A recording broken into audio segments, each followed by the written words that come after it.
اور وہ آدمی جو ساری عمر اپنے باپ سے پیسے لیتا رہا ہے، جس وقت ابو کا ہاتھ ایسے ہوگا نا، میں زندہ نہیں بچوں گا کہ میرے سامنے میرے باپ کا ہاتھ پھیلا ہوا ہے۔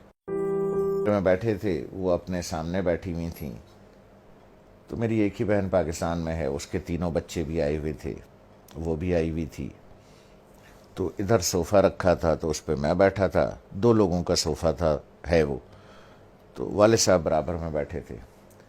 تو سب لوگ باتیں کر رہے تھے، تو میں نے کوئی 2-4 پیسے نکال کر کے والد صاحب کو ویسے ہی پیش کر دیے۔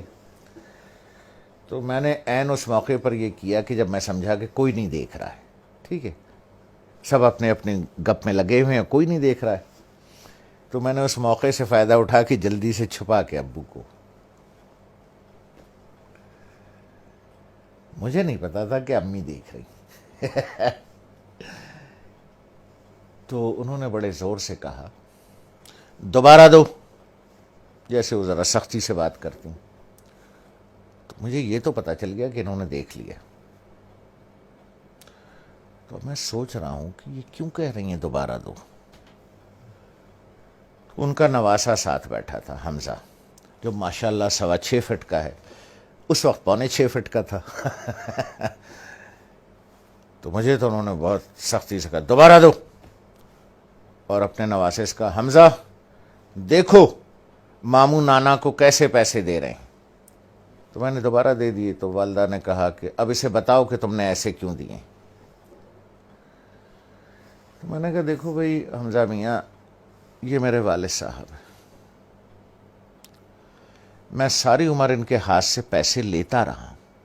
میں نے کہا حمزہ میاں، جس وقت ابو کا ہاتھ ایسے ہوگا نا، تو میں تو مر جاؤں گا، میں زندہ نہیں بچوں گا کہ میرے سامنے میرے باپ کا ہاتھ پھیلا ہوا ہے،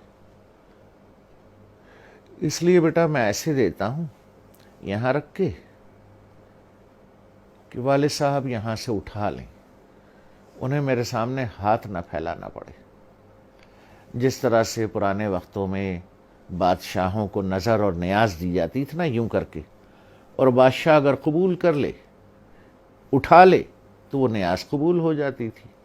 جیسے آج بھی مزاروں پر ادھر ادھر پیروں کو ایسے کر کے نظر دی جاتی ہے، پیر صاحب ہاتھ لگا دیتے ہیں یا کبھی کبھی اٹھا بھی لیتے ہیں، تو سمجھیے وہ نظر اور وہ نیاز قبول ہو گئی۔ تو اس لیے میں ایسے کر کے نظر پیش کرتا ہوں، چھپا کے کہ کوئی دیکھ نہ لے ہیں کہ باپ ہاتھ پھیلا رہا ہے۔ نہیں نہیں نہیں، باپ نظر قبول کر رہا ہے، اس نے ہاتھ لگا دیا تو قبول ہو گیا۔ اب وہ حدیث مبارک کا مفہوم ذہن میں لائیں، جب سرکار رحمت اللہ عالمین صلی اللہ علیہ وسلم نے بیٹے کا گریبان پکڑ کے کہا کہ تو اور تیرے پاس جو کچھ ہے تیرے باپ کا ہے۔ لوگ بھاگتے ہیں، میں آخری بات کروں، لوگ بھاگتے ہیں وہ فلانے پیر صاحب سے دعا کرا لیں، ہیں جی، وہ فلانے مزار پہ دعا کر لیں، وہ پیر صاحب کا جھوٹا پانی پی لیں، ہیں جی، وہ پیر صاحب کی جوتیاں اٹھا لیں، بخشے جائیں گے، ثواب ملے گا۔ ارے یار، 2 عدد پیر تمہارے گھر میں بیٹھے ہیں،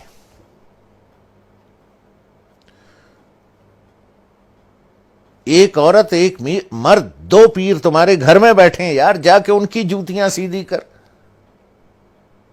ان کا جھوٹا پانی پی، ان کے پیر دبا، پیر صاحب کے بجائے باپ کو نظر اور نیاز پیش کر، جا کے ابا کے جوتے پالش کر،